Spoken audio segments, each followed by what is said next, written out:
Call an order to the Brainerd Park Board meeting for August 24th, Tuesday, August 24th.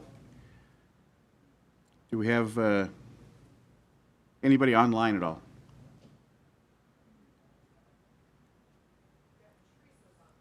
Teresa's online? So then we need to do roll call? Yeah, I'm here from the dispatch. Well, hi, Teresa from the dispatch. Hello. We'll call to order, and then we don't need to do roll call, Kim? I would just make it known that Kevin's missing. President Kevin Yeager has decided to move on today. Little chubby vice president is involved. Then I would like to stand up and do the Pledge of Allegiance, if we may.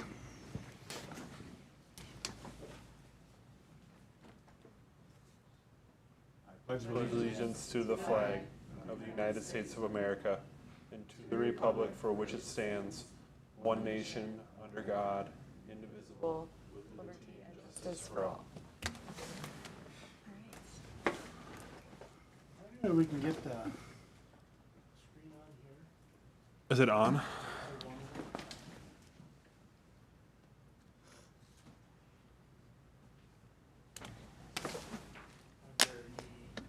Thank you. I get it. Make a good wife someday. Ba-dum-bum-bum. Okay, so now we're moving on to the approval of the agenda. Is there any additions to the agenda? at all? I just have one, and it's really quick, so we'll still be out of here by 4 or 5. I think at, obviously, the last meeting I missed, forgot to mention that I was gonna be out of town for the last meeting, but did you guys discuss the pavilion for the dog park? We did not, We no. talked about pushing that out a month and then looking at the costs then to see if we should move forward.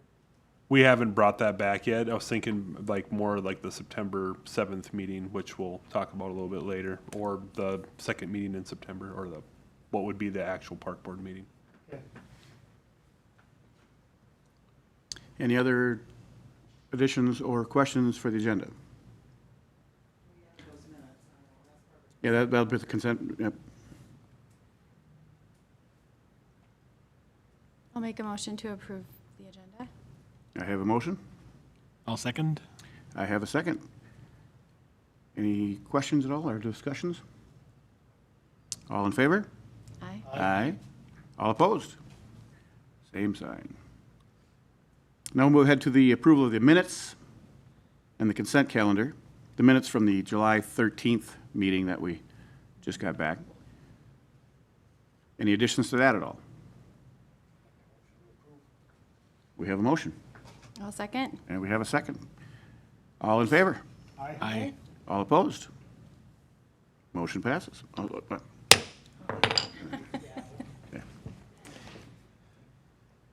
Now we move on to disbursements already been approved with part of the consent calendar, correct? Yes. And we move on to financial reports? Part of the consent Well, calendar. then we'll move on to unfinished business. Any unfinished business that besides what letter A is under? Updates in Memorial Park. Mr. Sandy? Yeah, thank you, Mr. Vice President. So Chris is here tonight to talk us through the update that was provided in the packet and to provide you with some overview of what you see in front of you listed as change order 4. So I'll just let Chris take it over. Yep, so, Paul said on my update here, things are looking pretty good out there. It's let's finally get some rain here. I expect the grass to start popping very soon, so I'm hoping it's looking pretty good out there. So, I don't know if there's any questions on the update as provided in my memo there. Feel free to fire away at those. I was just by there last couple hours, and it's even further along than what obviously he said. There was, Yeah, I put the memo together a week ago, so, parts in there. And yep. Okay, and I think, well, the pay app, that was part of the consent. Do you need to go through any of that at all? Or? I don't think so, Okay. no. And then, as Paul mentioned, I believe we talked about this a month or two ago. We talked about putting a sealer on the hockey rinks. And the number they originally threw out was quite a bit lower than what Daryl had sent me a couple weeks ago. So we want to bring that back to you guys here now. So that rather than the $3,000 that they originally talked, we're looking at just about $5,400. So I did want to bring that back to you again and see if that is something we want to still move forward with on those rinks. I do still think that's a good idea, especially if you're making ice on them. That's your biggest enemy, I guess, to wrecking your concrete is that freeze with ice and freeze thaw. So I still think it's important, but again, with that much of an increase in price as we've been presented with now, I want to run it by everybody here again. So. And is that something we need a motion for? No. Or is it just, Yeah, if we're gonna approve it, you would need a motion. I just have a question. please do. So, and I very well could have been gone, I don't remember having this discussion about the concrete sealer. My initial thought was, well, the concrete people, did they not expect to seal this initially when they first bid it? Is your mic on? They had bid it with, just with, that wasn't something that was in the contract for a sealer. They'll put on a cure compound, which is, more of a temporary sealer, but this will actually, protect that, through, I would say, the first, couple winters here. It's not a permanent thing, but, on new concrete, I think does have some value there to protect that, especially when you start making ice on it right away in these first couple winters, so. And then the 3,000 to, and I know it's not much, but I just have to ask, the 2,000 to 5,390, is there, that's another additional $1,400 from the 3,000, was that just a change in the cost of the sealer, or? I'm guessing some of that is markup from the sub to the prime. The 3,000 was what kind of was thrown out when we were talking at, we had a meeting prior to pouring that concrete out there, and that was the numbers they were kind of throwing out there then. So a little bit of that is probably markup. That's kind of a standard thing, and with the contracts, there's a 10% markup. So, of that, basically $540 is going, right to the prime on it, and the rest is, to the sub. So,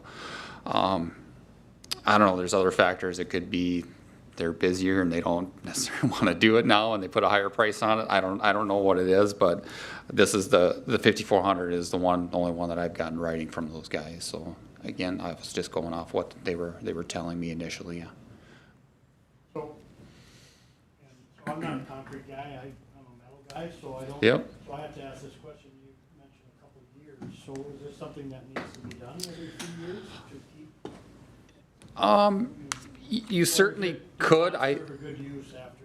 You certainly could. I think it's just more important on new concrete like this, because again, concrete will continue to cure for quite a long time. After a certain point, it's a very small amount that strength increases, but new concrete is much more susceptible, I think, to some of that freeze thaw, and the sealer, in my understanding, will actually penetrate quite a ways into that concrete. So I would say we get pretty good protection for, I would say 2 to 3 years on it. And at that point, I guess that's maybe more of a maintenance thing if you guys so choose to do that. But I think it's more important up front on this as you're making ice on it. So it's more of an initial while it's cured. Yes, to me it is. I don't see, I mean, it's if you wanted to do that long term, I think it's going to increase, the longevity of it. But initially, like I said, with just new concrete and making ice on it, it's probably going to give you a little more durability on that longer term, in my mind. Yeah, I would say the first couple years of concrete is probably the most important because that's the time where it's curing out the most. Actually, concrete never really finishes curing. We talk about the historic water tower being 100-some years old, and concrete's always curing to a certain extent. So it's never fully cured out, but you're gaining very, very minimal amounts of strength until it actually starts deteriorating over time. So I would agree with Chris that, the first couple years and this initial sealing is quite important, especially with a really hot summer we've had. We did wet cure them, which is a good thing to do too on a hot day. But even, we have road construction projects where we'll actually lay curb, and about 3 hours later you can walk on it. And that's that initial cure that a lot of the moisture is, hydrated with the cement. So I would say on really, really hot summers, it's even more important to have a good cure layer. They do spray some initial cure on it to help protect that just top layer of moisture from the sun. But really is what this cure does, is it's that long-term 3-year type of cure where it actually seals in the moisture, allows the cement to react with the water for a longer period of time, which actually increases the strength of the concrete. So we were talking about painting lines in the concrete as well? Yep. Does that happen before it's cured or after? I was planning to do that after, that way I think you get a little bit better penetration with the sealer. Otherwise, if you paint over, you're probably not gonna get that to penetrate in the concrete. So we'll seal it, then we'll come and paint the stripes over the top of that sealer. So that won't affect the paint, as far as the paint coming off? No, that paint should still bond to the concrete. I mean, there's enough of a, of a rough surface and texture to that I don't think there'll be any issues with that.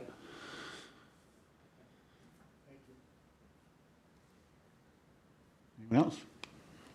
Maybe just, Chris, can you just talk to the overall budget? I know we had some contingency in there for change orders and things. I don't know where we're kind of at as far as, I don't want to put you on the spot if you don't know right offhand, but. Yeah, and I guess, one thing I did actually just notice this week when we were talking about working with Emily on some of the landscaping and the splash pad, some of that actually did get into the bid alternate. That was part of change order 1. So some of those plantings will actually be coming out of the splash pad budget. So this contract amount actually will be a little bit less. I don't have that exact dollar figure for you right now, but I'll be running that here soon, because I gotta work with Emily and make sure she gets, because I think I sent her too much actually so she's probably trying to buy too much. So I gotta get to her soon, but I can kind of run through that too. But that's gonna be, I would guess that's gonna be in roughly that same amount as this change order is, in round dollars anyway, but. So can I ask about the splash pad? I saw Emily did some, or should we finish this first? I know, is it included in this whole thing? It's not new business, right? It's not included? It's not in this contract. That's a completely separate project that we're considering out of a different fund. So none of the costs of the splash pad are in this pay estimate. No, you're not paying for it, but they did get into this contract amount actually does include some of that, but that'll be coming out of, Emma will be buying that separately, so we would just won't bill those items out in this contract. So this will come in, change order 1 will come in less than that 78,000 as it stands here right now. It's gonna be more, and probably that, like I said, that 72 or 73,000. So it actually gets paid out in this one now because of those, and just there was kind of 3 different alternates with the landscaping in there. So we actually got a little bit too much put in here, which we'll pull out or just won't pay out Anderson Brothers for. And Emily's actually working on buying those direct right now through a local landscaper. Okay. Does that help you, or you want to wait till we come back to the splash pad? I don't think it's on the agenda. It's no big deal. Yeah, no big deal. Okay, no more about this. I don't have anything else to do. And then with the sealer, much like Troy, I'm not a concrete guy myself. Is the sealer something that your staff can do after a couple of years to redo again, do you think, or is that something probably is better off being subbed out to the It's contractor? most likely going to have to be subbed out. We don't have the equipment to lay it down. I think it's a sprayed on type application. It's not like you drive over, you just take a squeegee and move it around? Right. I don't think it is. No. No, I mean, they're probably gonna put it on with the, the hand sprayers, the pump and hand sprayers. So, I mean, potentially you could, I guess, but, we could look at that a couple years down the road. There'll be more to come on and that, I see, think, but- yeah. If, we'll see what the supplier or the contractor recommends, if they say it's more important for the first 3 years, then I think that it, That was kind of my point, in a few years, if it has much less effective, then do we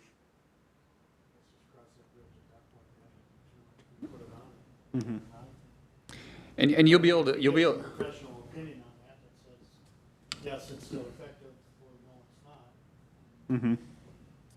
and you'll be able to see it out there too, you know, you'll actually see the water will kind of beat up more on there too when it's sealed up. I mean, otherwise, you know, like you go out there right now, it's kind of soaking in. I mean, there's pores in the concrete, you know, there's entrained air requirements, so there's pores, so it does soak in some of that water, and that's what we're trying to prevent. So you'll actually see it kind of beat up and stay a little more on the top, you know, especially when that sealer is new on there, and over time you'll see that it acts a little differently as, you know, it'll start soaking in more than, you know, at that time your sealer's not providing as much protection.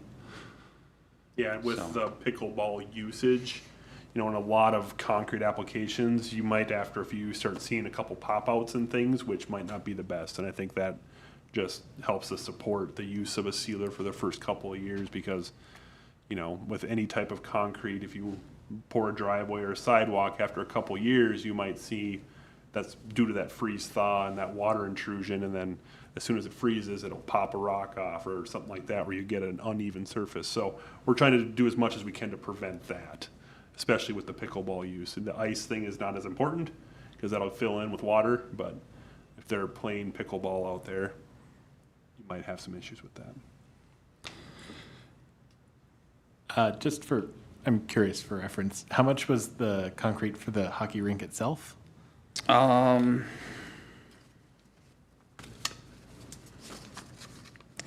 The large rink, the slab and all the reinforcement, it was just under 119,000. So percentage-wise, a good way to protect that Yeah, investment. yep. And again, you know, is it, in a perfect world, yes, I think this is something that I would specify on every single project because it's gonna make your concrete last longer, but you know, we're trying to, you know, do the economics on this thing and get the prices down as we were. You know, this thing kind of came up with, this is the contractors suggesting this. They had a product that they felt very strongly about and, you know, adds a little more protection. These rinks are sloped very flat just because of the dual use and also building ice on them. If you get them too steep, it takes that much more water and it's that much harder to build ice on them. So I guess that's another reason, just because of the grades there. I think 0.3% is what we built them at, and typically you want to have 1% minimum on a concrete slope to get drainage off of them. So it's a little different animal on a dual surface court like this with the tennis, pickleball, and the ice rinks. So. Cool.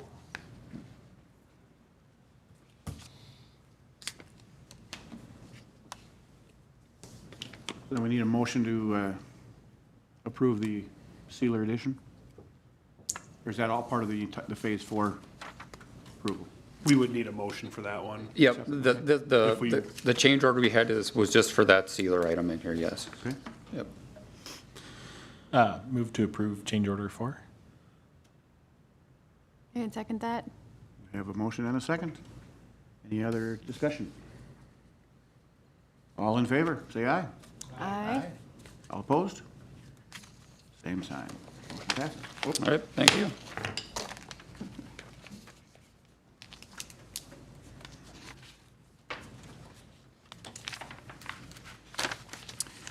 New business?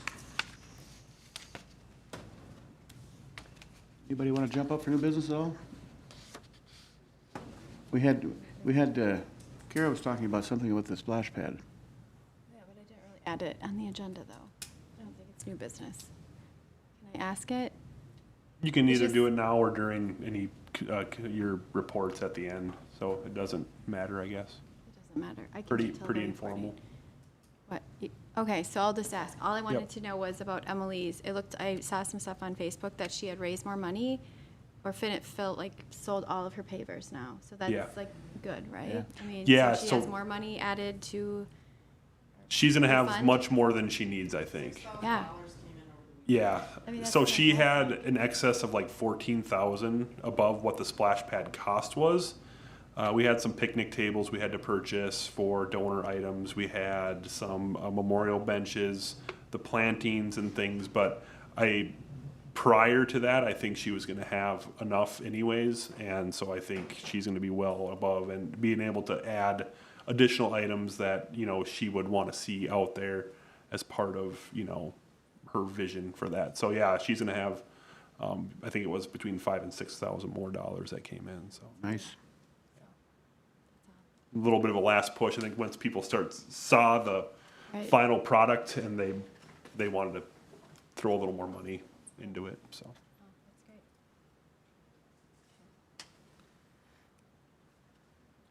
Moves on to public forum. I don't see many public people here. Move on to our city recreation engineer and recreation coordinator reports. So last week we finished our summer softball leagues, all of them officially, and last week we also started our fall leagues. So it was a busy week last week.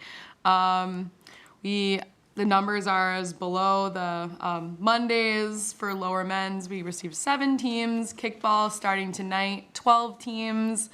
Upper men's 7. Thursday co-ed 9. They're all projected to end second week of October, and we'll be starting to look at pond hockey and warming house attendance descriptions and just planning for winter, getting those out there and trying to recruit employees sooner than later. And then for community ed and YMCA, we're doing some preliminary meetings with them, just how the summer went, where we want to go for 2022. Also, staff is looking at the contracts and kind of looking at where we want to make some updates regarding providing budgets and some other tweaks, I think, maybe in the works. Special events, this week we'll do a National Dog Day meet and greet at the Buster Dog Park. I have some from last year. Pampered Pets donated a lot of gift cards to their business with purchasing a banner for the dog park. So I'll be giving out some of those. And then some of the dates that we have for the future special events. Co-ed softball, Tournament of Terror, co-ed tournament, October 9th is what we're looking at. And then the Great Pumpkin Festival, October 16th. And then my last item was dog park wildflower beds. Holly Holm, who is in the process of becoming a master gardener and also an avid dog park goer, noticed that our wildflower plantings were kind of dead or overgrown. And so we kind of went over there and spruced it a little up, but it needs a lot of work. And she might be interested in taking that on as a project for her service hours for master gardeners. So we're working at, we're kind of looking at different angles on how we want to go about that. Yeah, that's all I have. Thank you. Yeah, can I ask something about that? Sure. Do they have like certain flowers that don't die then when dogs pee on them? Plastic ones. I'm sorry, I sound dumb. I mean, but right, you're at a dog park. Are we talking outside the dog park? Outside the dog park. They're like plantings are outside the dog park, But yes. still, they pee on those too. Yeah. Not just the dogs. Near the either. entrance, so that's where we saw basically nothing near the entrance, that there used to be wildflowers there. Right. So we just mowed it down. But, because it was just grass at that point. And then, yeah, so we had someone that came from Wilding, it was the business or organization that we worked with originally with planting over there. There was someone that was around the area from that organization that came up and met with Holly and I and kind of gave us some ideas. Planting more wild grasses to help fill in the holes. And then also, if we wanted to replant everything, it's actually really good for the perennials to get like either like you chop them down or you burn them, and then they come back even stronger. So that's another option. Potentially working with the fire department on doing a training with burning. So, yeah. Exciting. Yeah. What? Tigers hate dogs, so What do? Tiger lilies in there. Oh, tiger lilies. Feed on 'em. Okay. Nice. I know it sounds dumb, but I was like, why would we spend our money on stuff that's just gonna die when, That was my first thought. okay. You just didn't want to ask it. Didn't know how to phrase the question. I know, yeah. Okay. Mr. but that's- Sandy, I guess you're up next. All right. Do you guys Pardon me? mind if I just share with the board a little bit of the discussion we had last week about, if we back up a little bit to the Oh. community ed stuff? Sure. So we met last week with Joe Polkamp and Corey Lund from Community Ed and was basically discussing the youth softball. But just an FYI, we had a great, I think we had a really good meeting, in looking at moving forward, some different things, to be done. It was nice to see Joe Polkamp and Corey Lund come and say, you know, we really thought the girls' youth, slow pitch was, and they were kind of getting feedback from the varsity folks that, why are we wasting our time with that now that community ed's around, let's get rid of it and just focus on fast pitch. And Joe and Corey both shared that they quickly realized how much passion there was for the slow pitch softball, and if anything, it looks like the direction will be to move forward with more focus on, you guys correct me if I'm wrong, but more focus on youth softball, slow pitch than fast pitch, and then some transition stuff. But I think we had a really good conversation about some things we can do with the fields, really low budget, moving bases, so it's easier for younger kids to make that run, to make that throw, and some different things to really look at bolstering the numbers even. And that's one of the programs that's done really well. So prior to moving to community ed, that was pretty self-sustained. But I just wanted to share that with the rest of the group that Good. we have baseball yet to talk with community ed about, and we are meeting, BLABA, or the association is meeting with community ed on the side to discuss some things with them, and then my thought is eventually we'll have to have a larger, all-inclusive meeting to talk about that as well. So a lot of good things, I think, happening, and a lot of different partners being involved, and it was kind of exciting just that was kind of the tip of the iceberg for me, and so good communication this summer between both entities, and I think they were very happy with the response and from the Park and Rec's end of it, and so it was good. Good meeting. Very good. Did they hire anyone for Corey's spot yet? Yes.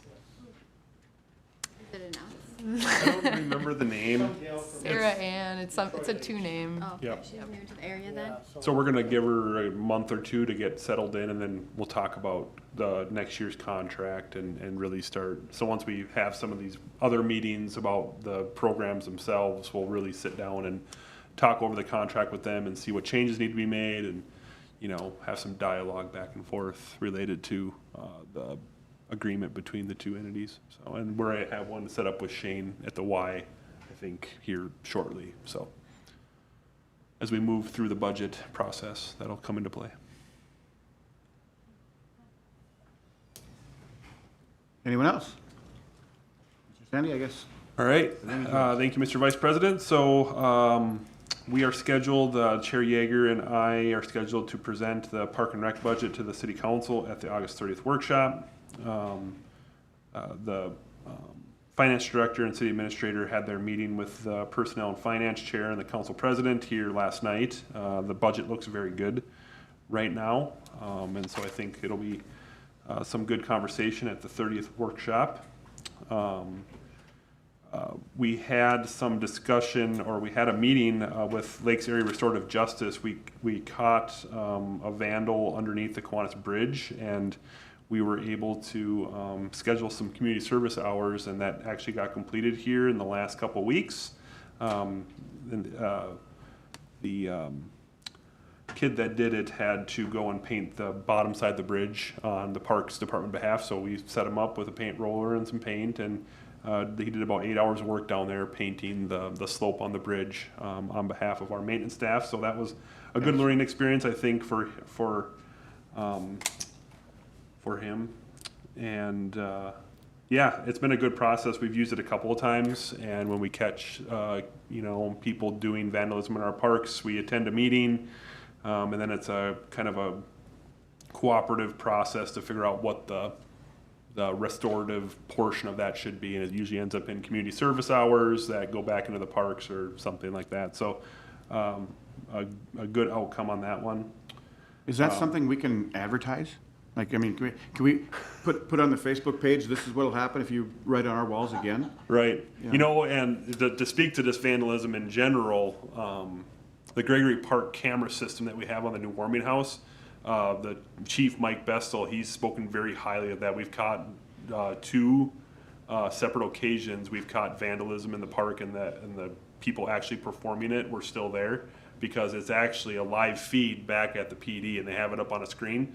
So as soon as they see something out of the ordinary going on, they can go out there right away. So the security camera thing, I think, is a huge benefit. So we are installing the same system at the new Pavilion Memorial Park, and then you saw in the budget we had $6,500 a year for one security camera system, basically on each one of our warming house concession stand structures. So JC's, Kiwanis, under the bridge, they really help the PD out. They have that screen sitting right in their patrol room that they can look up. If they see anything going on, they can respond immediately to it, and 9 times out of 10 catch the person doing the vandalism. So he's spoken very highly of the Gregory one, because that's a spot where he's caught 2 people already doing things that they shouldn't be. So.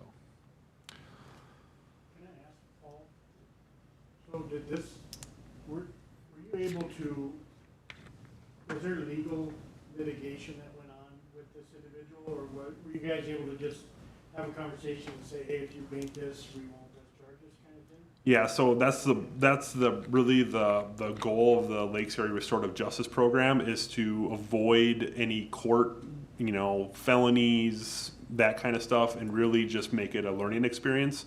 The other recent one that I attended was the one for the College Drive trees, and that one was a little more serious in the infraction. It was upwards of $20,000 worth of damage, so a very stiff penalty if the vandals did not go through that process. So a good process, good learning experience for younger kids that they do a stupid thing and they get caught doing it, and they go through that process, and everyone has the kumbaya moment, sitting around in a circle and saying, how does this affect the police officer that responded is there, the Lakes Area Restorative Justice people, usually a park representative, and we really just talk it out for about an hour about and then we come up with a contract. It's basically in writing that says that you will perform X hours of community service to pay reparations for what you did, kind of thing. So it keeps it off their record, gives them a second chance, kind of gives them a lesson, and you get some community service out of it to repair the damage or do other things. I had some kids working at City Hall here for a while doing random stuff for the city. I know Tony in the past had them chop firewood and just things like that. So, yep. Thank you. Yeah. The Mississippi River Landing Trailhead RFPs are due tomorrow. David's been working with the PMT committee on setting up a meeting. I think that'll be on Tuesday, September 31st at 5:30 to review and score proposals and come up with a recommendation. One thing with the Riverfront PMT committee, we had a request from the Riverfront committee to have 3 members on that committee. There's been 3 members of the Riverfront committee that have been there since basically day one. And we had a request from John Forrest to add Eric Roberts to that committee. We figured we would bring it forward to you tonight. I don't know if we necessarily need a motion on it. I mean, if you guys are okay with it, we'll just get a consensus to say, yeah, that's fine. Eric can participate as a member on the PMT. So the Riverfront Committee would have then 3 members. I think John Forrest, Don Gorham, and Eric Roberts would be the 3 from the Riverfront Committee. They just felt like they didn't want to leave one person that's been there since like day one for that committee out of it, and so that was a request of the committee. So if there's a consensus here tonight, we'll just tell Eric that he can participate in that group. Anybody disagree with that? They're the whole reason, yeah. Why would we, I guess? Yeah, and Eric is a landscape architect by trade, so he does provide some valuable input too, so. That makes sense. Huh? Yep. Berms and trees, right, right. Told him that. Okay, so I'll let them know about that. I covered that the meeting, and Troy, you're aware of that meeting now for Tuesday, the 31st. If you guys have been up in North Brainerd, you've seen that the Triangle Park Playground was removed here last week, and you'll start seeing construction start tomorrow and Thursday on the new playground. So that is exciting. It's kind of, I don't know if it's by design or not, but it's kind of cool. The cutout of the ground that's tore apart almost looks like a triangle. It is. That's okay. that was Much like the me and shape Kevin were out there, and we thought that should be the vision of Triangle Yeah. Park, to have a triangle playground. So we made it a triangle, Well done. and we tried to avoid. It actually worked out well because there's a couple of smaller trees next to the playground cutout, and the triangle actually saved those 2 trees. So it was a win-win. Paul, one thing about that, just triangle related. One of my neighbors spent about half an hour picking sandburrs out of her dog's fur because it's Okay. just kind of infesting the point of the triangle and then along the road. Okay. Is that something guys out there could tackle? When We they're- could look at, I mean, they're noxious weeds, so we've been running into a lot of issues with weeds this summer with the weather we've had. Yeah, So just nothing. we could tackle them with some spray or something to knock them down at least. We had a couple road projects, actually, we had thistles growing in our topsoil, so that was a new one. I've never seen that before. So the weeds have definitely taken over this year. Nothing else much grows. But yeah, that's something that I can talk with Troy about and see if we can figure that out. Otherwise, I guess that's really the end of my report. Any other additions at all we need to chat about or bring up? Mr. Mayor, do you have anything for us? I don't believe so, no. I know you had said about the budget. It sounds like things are looking pretty good. There were some items in there that were discussed, and I think that discussion will go well, so. All right, and I believe our next meeting is September 7th or something like that? Yeah, so that was one more thing I was going to bring up. September 7th, so we'll adjourn to that tonight, and that'll be our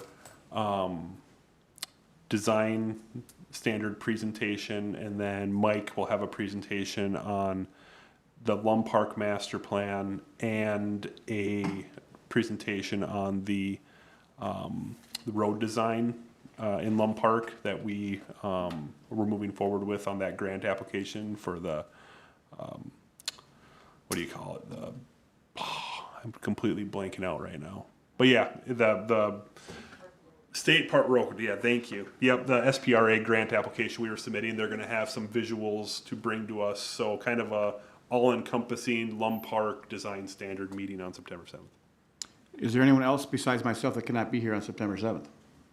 Because I will be over my legal limit on that day in Ohio. At a car thing? I am, yes. Okay. That is a council night too, so Right. So do we have, be a long night. then we would have enough people still. Just want to make sure we have enough, because we should have. And Mr. Mayor, you had something? No, I was just gonna say, we probably should adjourn to the workshop as well. Correct. Yeah, if you guys want to attend the workshop, it would adjourn both to the workshop on August 30th at 6 and the September 7th workshop. Is that at the fire hall like it was last year? Workshop is at the fire hall, I believe. I have to check my calendar. I better check to So make that's sure. where Kevin's presenting. Right. Yeah, if you adjourn, then you can all attend. Let me check my calendar just to make sure of that. Yeah, there's like a meeting room there. Really? Oh, it's not even in here yet. Oh, yeah, it is. It's actually right here. It's right, it's in Oh, this it's here. this building? Oh, it's here. Yep, at the council chambers, yep. Well, then I need a motion to adjourn until August 30th / September 7th. I have a motion? Second? I have a double second. It's even better yet. All in favor, say aye. Aye. All opposed?